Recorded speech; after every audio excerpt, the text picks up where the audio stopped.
बेशक प्रतिभागी शाखा डाकघरों में आधार आधारित ई-केवाईसी संचालन की अवधारणा और उद्देश्य को समझने में सक्षम होंगे, वाद्य संगीत की विशेषताओं और लाभों की व्याख्या करेंगे। नमस्कार और ई-केवाईसी के कार्यों पर सत्र में आपका स्वागत है। इस सत्र में हम री-केवाईसी के वर्कफ्लो के बारे में जानेंगे, जिसका अर्थ है मौजूदा सीआईएफ यानी ग्राहक सूचना फाइल को ड्रीम एप्लीकेशन के माध्यम से ई-केवाईसी सीआईएफ में परिवर्तित करना।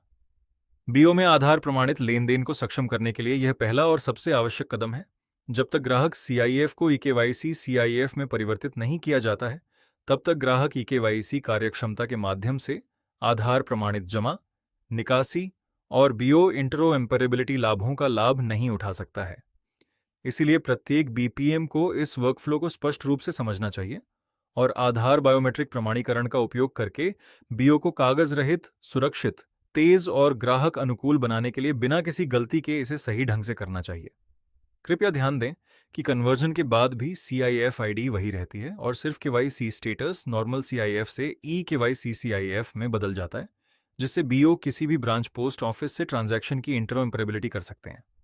प्रोसेस समझने से पहले आइए री-केवाईसी की शर्तों को याद करते हैं। कस्टमर का आधार और मोबाइल नंबर पहले से ही सीआईएफ से लिंक होना चाहिए और ज़रूरी है क्योंकि ओटीपी बेस्ड वेरिफिकेशन और एसएमएस अलर्ट प्रोसेस का हिस्सा है। एक आधार नंबर सिर्फ एक सीआईएफ से लिंक होना चाहिए। अगर एक से ज़्यादा सीआईएफ हैं तो री-केवाईसी आगे नहीं बढ़ सकता। पैन नंबर जरूरी है और फिनैकल में एनएसडीएल के साथ वैलिडेट होना चाहिए। अगर इनमें से कोई भी शर्त पूरी नहीं होती है तो बीपीएम को कस्टमर रिक्वेस्ट लेनी चाहिए और उसे फिनैकल में आधार नंबर, मोबाइल नंबर या दोनों के अपडेट के लिए अकाउंट ऑफिस भेजना चाहिए। इसीलिए कन्वर्जन के लिए आगे बढ़ने से पहले बीपीएम को सही वेरिफिकेशन पक्का करना चाहिए। अब आइए ड्रीम एप्लीकेशन में ई-केवाईसी में कन्वर्जन के वर्कफ्लो को समझते हैं। क्रेडेंशियल का इस्तेमाल करके ड्रीम ऐप में लॉगिन करें। होम पेज मेनू से कोर बैंकिंग सर्विसेज चुनें। स्क्रीन सीबीएस से संबंधित लेन देन के लिए मुख्य खंड पर नेविगेट की गई है। री-केवाईसी पर क्लिक करें, सीआईएफ आईडी दर्ज करें, फिर आधार नंबर दर्ज करें। यहाँ कृपया ध्यान दें कि केवल उस सीआईएफ से जुड़े आधार का ही उपयोग किया जाना चाहिए। सबमिट पर क्लिक करने पर बीओ के बीपीएम को एक ओटीपी प्राप्त होगा, जिसे ऐप में दर्ज करना होगा। ओटीपी दर्ज करने के बाद स्क्रीन को सहमति पृष्ठ पर नेविगेट किया जाता है। बीपीएम को स्थानीय भाषा में ग्राहक को ई-केवाईसी सहमति कथन स्पष्ट रूप से समझाना चाहिए। अब सहमति चेकबॉक्स पर क्लिक करके बीपीएम को ग्राहक से सहमति प्राप्त करनी होगी। इसके बाद बायोमेट्रिक प्रमाणीकरण पर क्लिक करें। अब बीपीएम को ग्राहक से बायोमेट्रिक कैप्चर के लिए अनुरोध करना चाहिए।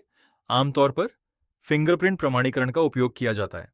बायोमेट्रिक को यूआईडीएआई रिकॉर्ड से मेल खाना चाहिए। कस्टमर की डिटेल्स कैप्चर करने के बाद सिस्टम मौजूदा सीआईएफ डिटेल्स और आधार डेटाबेस डिटेल्स के बीच मैच करता है।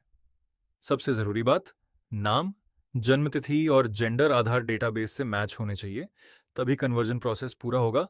डीओपी रिकॉर्ड्स में नाम आधार रिकॉर्ड से बिल्कुल मैच होना चाहिए, नहीं तो ऐप एरर दिखाएगा जैसा स्क्रीन पर दिखाया गया है।